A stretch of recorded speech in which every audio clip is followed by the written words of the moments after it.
Supreme নির্দেশে রাজ্য সরকারের সঙ্গে কিছুটা স্বস্তিতে এসএলএসটি শারীর শিক্ষা কর্মশিক্ষা চাকরি প্রার্থীরা 2022-এর রেকমেন্ডেশন লেটার পেলেও সব স্থির হয়েও হয়নি নিয়োগ।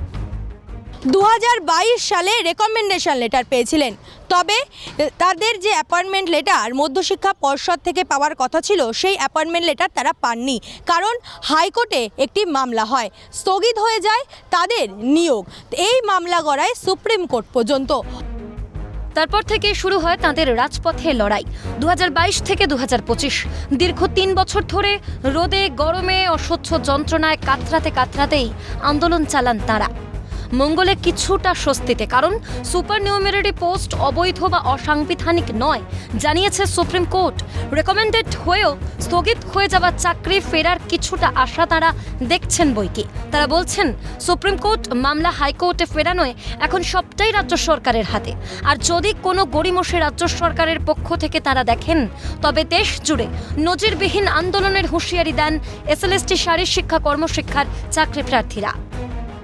পজিটিভভাবেই দেখছি, এবং আমাদের ম্যাটারটা যেহেতু হাইকোর্টে পেন্ডিং আছে, ইমিডিয়েট স্টেট গভর্নমেন্টের পক্ষ থেকে মাননীয় মুখ্যমন্ত্রীর নির্দেশে হস্তক্ষেপে এবং অ্যাডভোকেট জেনারেল স্যারের মেনশনের মাধ্যমে আজকে অথবা কালকে হিয়ারিং করে যাতে ইমিডিয়েট দীর্ঘ 3 বছর আমরা রিকমেন্ডেশন পেয়ে আজকে পেন্ডিং থেকে আমরা জীবন যন্ত্রণায় ভুগতে সর্বনাশ হয়ে গেছে আমাদের জীবন।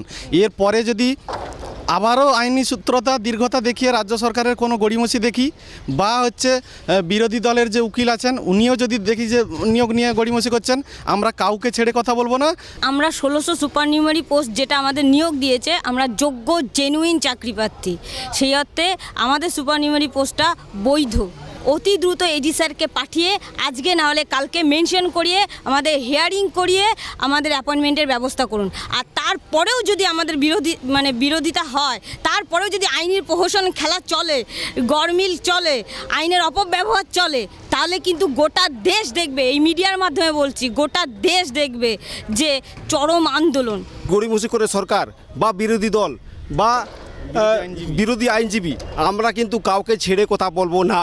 আমরা এরপরে আমরা যা স্টেপ নেব সারা দেশ দেখবে। সুপ্রিম কোর্ট নির্দেশ দিয়েছে মাত্র, তাতে সুপার নিউমেরারি পোস্ট তৈরিতে মন্ত্রিসভার তদন্তের নির্দেশ হয়েছে খারিজ। তবে নিয়োগের দুর্নীতির তদন্ত এখনও বিচারাধীন। এই চাকরি প্রার্থীদের জয়েনিং লেটার পাওয়াটাও এখন সময়ের হাতেই হচ্ছে ছাড়তে। তাই আগামীতে এদের ভবিষ্যৎ কি হয়, 3 বছরের রক্ত জল করা আন্দোলন সার্থক হয় কিনা, নজর থাকবে সেদিকেই। আগামী দিনে রাজ্য সরকার যদি ফের গড়িমসি করে কিংবা তাদের নিয়োগ নিয়ে সদর্থক ভূমিকা না নেয়, তাহলে তারা আরও বড়সড় আন্দোলনের পথে হাঁটবেন। ক্যামেরায় গোপালের সঙ্গে রেশমির রিপোর্ট, ক্যালকাটা নিউজ, কলকাতা।